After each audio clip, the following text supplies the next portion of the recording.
Traders, kembali lagi di Didimek Forex Insight. Sebelumnya perkenalkan, nama saya Devi, trading analis dari Didimek Pusat, selaku host di sini. Dan di sebelah saya ada Miss Mary, salah satu trading analis profesional dari Didimek Pusat. Halo Miss, gimana kabarnya nih? Alhamdulillah baik. Wah, kayaknya makin cerah nih auranya dan kayaknya udah cuan banyak nih. Alhamdulillah. Udah profit berapa nih minggu ini nih Miss? Minggu kemarin? Atau hari ini aja? Oh iya, hari ini gimana nih Miss? Kalau pagi tadi sih udah $1.000 ya. Oh, mantap, minus $1.000 guys ya. Oke, langsung aja ya, balik lagi ke topik.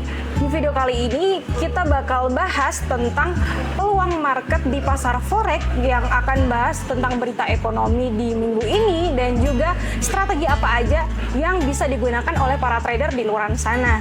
Oke, langsung aja di pertanyaan pertama ya guys ya. Oke, untuk pertanyaan pertama nih Miss, kenapa data CPI Kanada penting buat trader di minggu ini Miss? Oke, untuk Kanada ini rilis CPI ya, month to month-nya di 0,1% dan median CPI ini years to years-nya itu di 2,9% dan trimester-nya itu di CPI years to years itu 2,9%.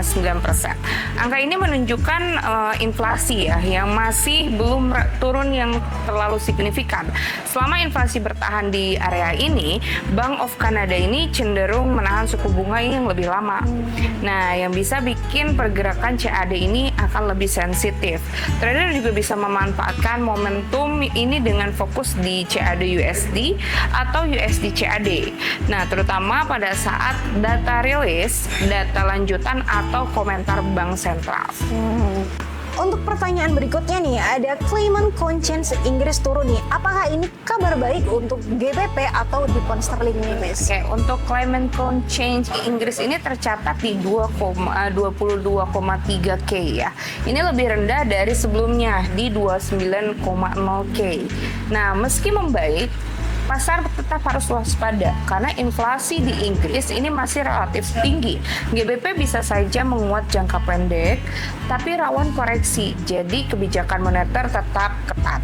Nah, trader ini juga bisa mencari peluang buy on retracement-nya GBP USD sambil tetap pasang manajemen resiko yang cukup ketat. Oke, next question nih Miss.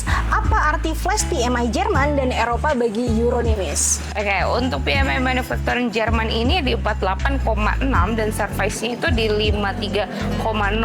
Ini menunjukkan sektor jasa masih ekspansif. Nah, manufacturing ini masih di bawah 50, artinya kontraksi ini belum selesai. Euro juga ini bergerak mix karena ekonomi belum sepenuhnya kuat. Trader bisa fokus short term trading di Euro USD, memanfaatkan volatilitas yang saat ini rilis dan juga PMI yang berkelanjutan. Oke, lanjut lagi nih. Data ADP dan non-farm employee chain Amerika Serikat kenapa sih bikin sering market liar nih, Miss? Oke, karena ADP itu hanya 4,8K dan NFP ini di 50K. Jauh lebih rendah dari sebelumnya. Ini sinyal pasar tenaga kerja mulai melambat. USD berpotensi melemah karena ekspansi penurunan suku bunga The Fed ini makin kuat. Nah, trader bisa cari peluang untuk sell USD di pair mayor, terutama setelah konfirmasi teknikalnya. Oke, untuk unemployment rate Amerika Serikat naik 4,5% nih. Dampaknya apa nih, Miss, ke market?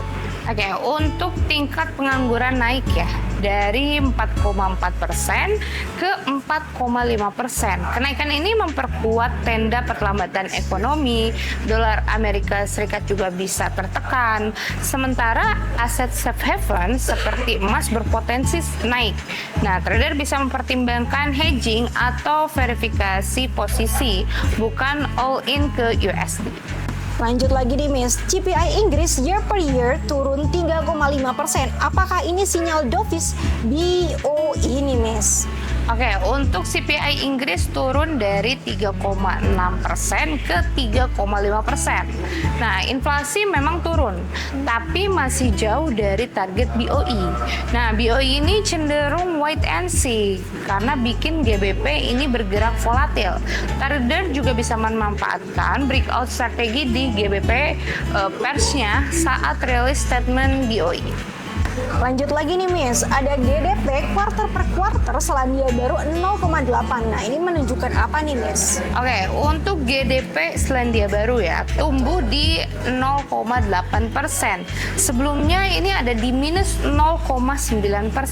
Meski membaik, pemulihan belum sepenuhnya stabil karena NZD ini masih bisa menguat, tapi rawan koreksi jika sentimen ini globalnya agresif.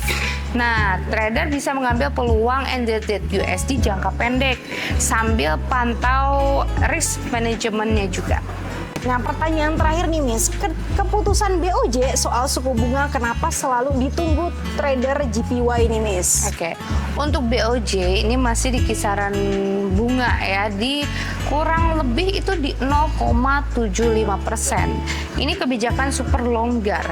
Nah, yen cenderung lemah karena selisih suku bunga dari negara lain.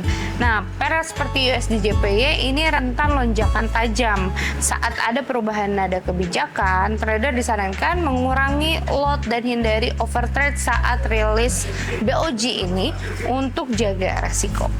Nah itu tadi Forex Insight kita hari ini. Jangan lupa untuk update terus harga dan manfaatin peluangnya. Semoga ini yang bermanfaat. Sampai ketemu di Dynamic Forex Insight selanjutnya. Saya Devi. Saya Mary Putri. Salam profit konsisten dan cuan terus. See you.